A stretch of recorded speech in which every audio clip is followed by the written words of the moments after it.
நிர்ணயிச்சிருக்காங்கன்னா, அரசு ஒரு கட்டணம் நிர்ணயிச்சிருக்காங்கன்னா அந்த கட்டணத்தை வாங்கினா தப்பு இல்லை, எவ்வளவு வாங்கிக்கலாம், தப்பு இல்லை. ஆனா அதுக்கு அதிகமா 4 மடங்கு 5 மடங்கு தேவைக்கு அதிகமா தீபாவளி அன்னைக்கு இன்னைக்கு கிளம்புறீங்க, டிக்கெட் தேவைன்னா டிக்கெட் அப்பவும் இருக்கும், ஃபுல்லே ஆகாது, டிக்கெட் இருக்கும், ஆனா ரேட்டு மட்டும் அதிகமா இருக்கும்.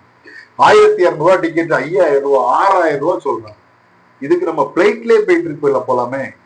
என்னுடைய கருத்து என்ன சொல்லுன்னா, இன்னைக்கு பேருந்து கட்டணத்தை மட்டும் வாங்குங்க, ஆனா வைக்கிறது பேருந்தா வச்சுக்கிட்டு நீங்க கட்டணம் எல்லாம் பிளைட்டுக்குள்ள ரேட்ல காசு வாங்குறீங்கன்னா எந்த அளவு நியாயம்? ஆனா தமிழக மக்களை ரொம்பவும் நீங்க கஷ்டப்படுற மக்களை, சாமானிய மக்களை நூதனமான முறையில அவங்களுடைய ரத்தத்தை அப்படியே சிரஞ்சி வச்சு உரியாம உரியுறீங்க. ரொம்பவும் வேதனையா இருக்கு.